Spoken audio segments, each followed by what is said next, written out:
Pues con muchos malabarismos dramáticos para intentar que eso, lo que tú dices, la esencia no se pierda, que siga habiendo fiesta, que siga habiendo sexo, que siga habiendo hedonismo, que siga habiendo disfrute, que siga habiendo vida. Y al mismo tiempo, como tú dices, los personajes llevan detrás una maleta, un equipaje, todos ellos, muy bestia. Incluso a alguno de ellos le ponemos equipaje nuevo, pues si acaso faltaba. Pero yo creo que es la progresión natural de las cosas, ¿sabes? Si de repente hubieras tenido una serie donde ha pasado todo lo que ha pasado y la gente lo viviera con la misma alegría, entre comillas, que lo vieron al principio de la primera temporada, sería muy absurdo. Entonces, Sí, parecerían talados. hay que encontrar ese equilibrio tan difícil entre que sea todo un poco más oscuro, más maduro, más duro, porque los personajes se enfrentan a consecuencias de sus actos, a hacerse adultos, a dejar el colegio, a dejar sus amigos, a su futuro, en definitiva, y al mismo tiempo que la serie siga siendo la misma y que tenéis las mismas ganas de verla del tirón. Espero que sí.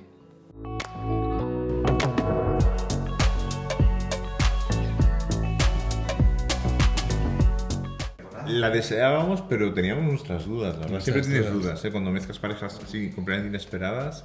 De hecho, no sé de quién fue la idea cuando en la sala Creo que fue guionista, de Carlos Camba, el guionista. que dijo, sí, es verdad que él era como muy fan de... Sí, siempre decía, ¿por qué no juntamos a Carla con Samuel? Y era como, ¿en serio? Tal. Y Claro, después, es que es muy arriesgado sí. siempre porque eran dos personajes que no se habían dado la hora en la primera Claro, temporada, no se habían claro. fijado uno en el otro. Sí. Pero una vez que lo pensabas y veías los mecanismos emocionales por lo que se podía hacer,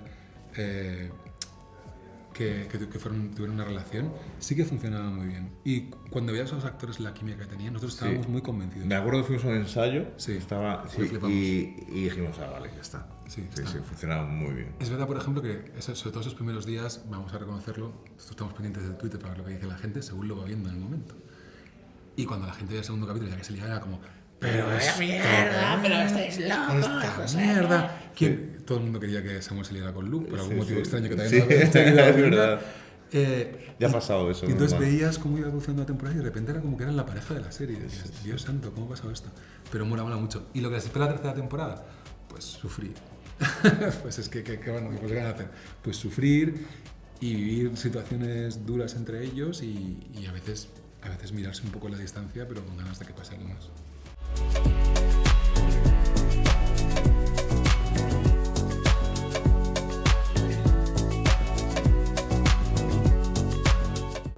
Yo creo que nunca se puede decir eso. Sí, yo creo que no. Hay alguna que hemos hablado y luego la desechamos, no llegó a cuajar. Y no me preguntes cuál es, porque ahora mismo no me acuerdo. Te voy a preguntar yo, digo, ¿cuál es? Sí, No me pero acuerdo. ha habido alguna, sí, que llegamos a hacer.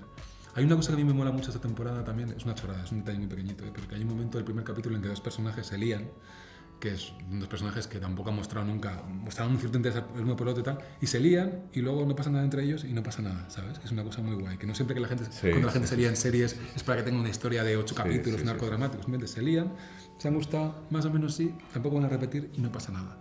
Pero así como historias que no hayan llegado a fructificar, yo creo que habrá alguna, pero supongo que todos los que nos han liado es porque hemos visto que no había mucha opción de hacerlo. Yo ahora que lo pienso, lo más inverosímil de nuestra serie, de todas las series, es que eso, cuando dos personajes se lían, casi siempre están abocados a enamorarse o a odiarse, ¿no? Y generalmente en la vida es todo lo contrario. Ahora en la vida nos liamos y para que surja el amor, vamos, o sea... No, te haces amigos, en realidad, que es lo que pasa en este caso, además. Sí, o te olvidas, completamente. Sí.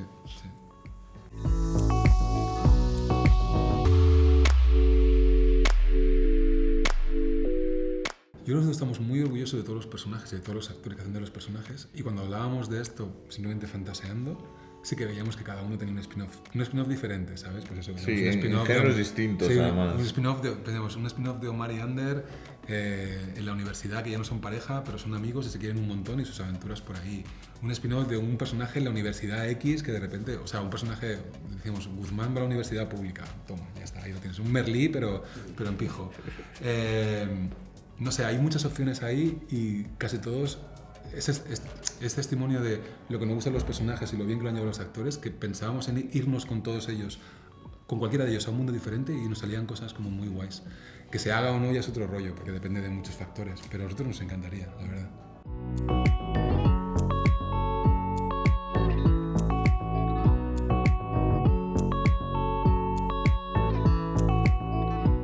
Sí, hombre, sí, esa universidad. porque ten en cuenta que nuestros personajes, a pesar de toda su mochila y todas sus tragedias personales, son personajes muy fuertes que son capaces de sobrevivir a cualquier cosa y en la universidad, vamos, Sí, sí, han comido para ellos. Además, la mochila dramática es una cosa estupenda para contar historias. Sí. Entonces, si hay un personaje que está un poco traumado y entra a la universidad y conoce nueva gente que le abre nuevas vías en su vida, pues genial.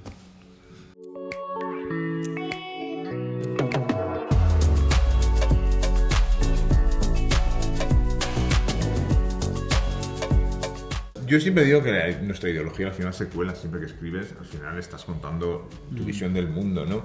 Pero siempre intentamos que no sea ni una visión edulcorada ni moralizante.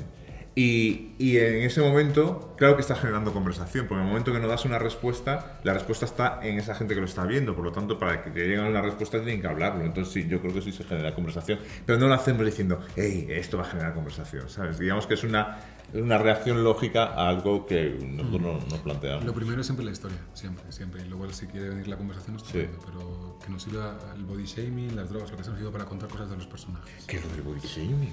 El personaje de Jerai. Ah, coño. Vale, Bueno, vale. muchacho, sí. Kids are coming for you.